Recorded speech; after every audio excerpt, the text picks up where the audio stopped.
In today's video, join me as we try and get this tired and neglected ZX Spectrum back up and running again.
Okay, hopefully that intro montage helped demonstrate just how filthy and beaten up this little ZX Spectrum is.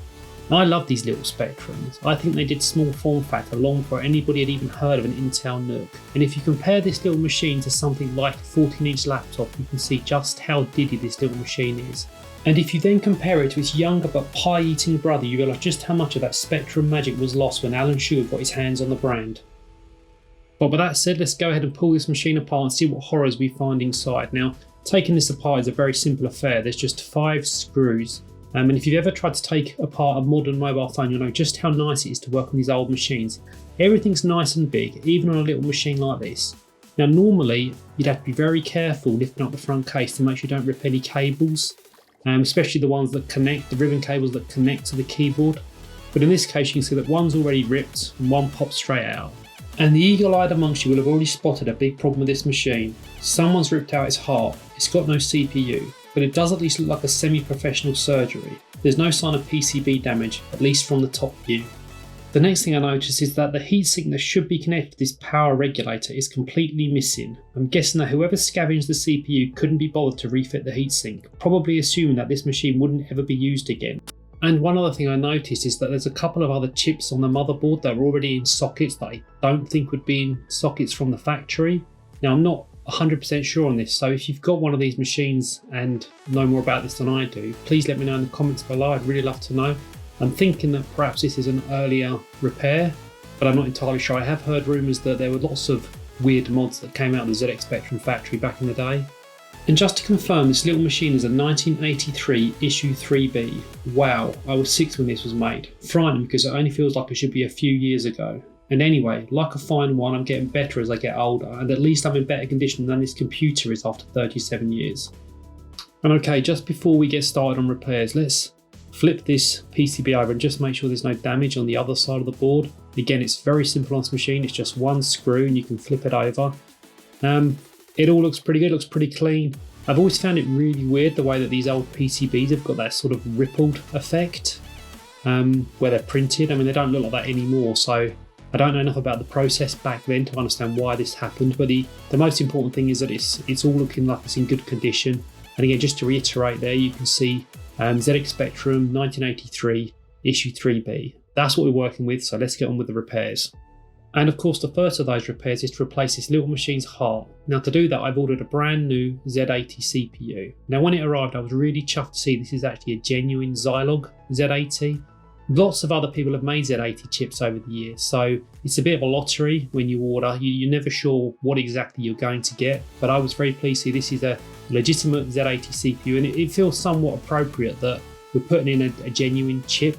It makes no difference from a performance perspective, but I just prefer it that way.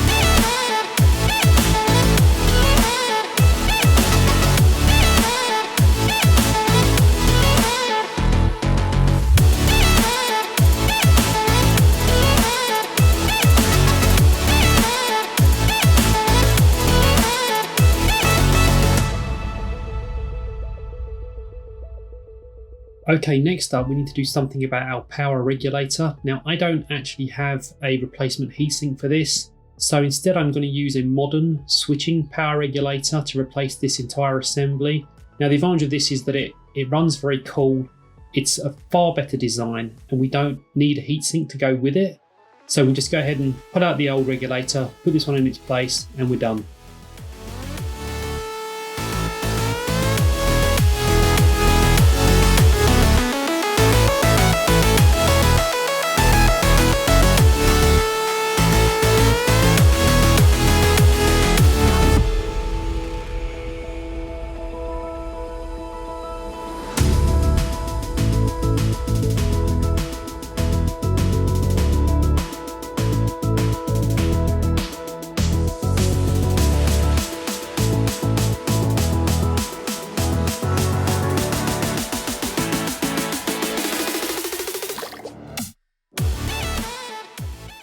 And with the new CPU and new and improved regulator fitted, we can go ahead and give this machine its first test. Now I'm using the standard RF modulator here, so I've plugged this into an LCD TV with an analog tuner so we can see if it works. And in fact, I actually feel spoiled using this modern TV because back in the day this process was a lot more fiddly on my 14-inch Matsui CRT TV. It didn't exactly have the most accurate tuning knobs. And if anyone else remembers Matsui or has still got a working Matsui TV or other bit of tech, please let me know in the comments below. And after what seemed like an eternity, our Spectrum sprung into life. But there's just one more job I'd like to do with this little machine to make it easier to use in 2020. And that's to bypass the RF modulator. Now whilst it is nostalgic tuning it in the old fashioned way, it's a bit of a nuisance. And most modern TVs don't have analog tuners anymore, so you can't use this sort of machine on those TVs. Luckily, it's very easy to modify the ZX Spectrum to output composite video. All we need to do is just desolder that one contact from within the RF modulator. Then we're just going to bend that one out of the way. And now moving around to the side, you can see there's actually two connections there going into the RF modulator. The first is the power that we've just cut. And this second connection here, this is the video feed going into the RF modulator. So cut them both and just bend them out of the way so they can't touch anything else. And then move back inside the RF modulator and you can see that I've taken the leg of a capacitor and I've threaded it through the contact on the video socket there. And I've threaded it out the side of the RF modulator. So all we're going to do now is we're going to solder that in to make sure it's nice and secure. Now I know some of you are probably thinking that I need to clean my solder tip, and you're completely correct in that. And I promise you next time I do a video I'll have a nice clean solder tip there ready to go. So that's now soldered in place, which is great. And there's just one last thing to do, and that's to desolder the original video feed that we snipped earlier on. So I've just desoldered that. Now switching back over to the top of the PCB, you can see that I'm just going to pass this new contact, this leg that we soldered onto the video socket, through the hole there, the existing hole there, for the video feed. And once that's fed through, I'm just going to use a small amount of flux, and I'm going to get my filthy soldering iron out again, which no doubt you'll tell me off about in the comments, and solder that in place. And then once that's done, we should in theory be able to just connect a regular video lead, a composite video lead, to the audio video input on the TV, connect it to the back of the Spectrum. Now when we plug this in, we should immediately have a nice clear video signal like we do here, and we don't need to worry about tuning this in via the RF modulator anymore, which is much easier. It's going to make my life much simpler moving forwards. So there you go guys, I mean this is working. I'm going to finish this video here because it's getting a bit long. I hope you've enjoyed it. I hope this has been interesting. Now in the second part of this video I'm going to actually start working on cosmetics. Now I'm going to try and make this thing look almost new. Bring it back to its former glory. So if you've enjoyed this video, please hit the thumbs up button below. I'd really appreciate that, and I'd also really love it if some of you would hit the subscribe button. It encourages me to make more of these videos, so go ahead and do that if you haven't already, and I'll see you next time.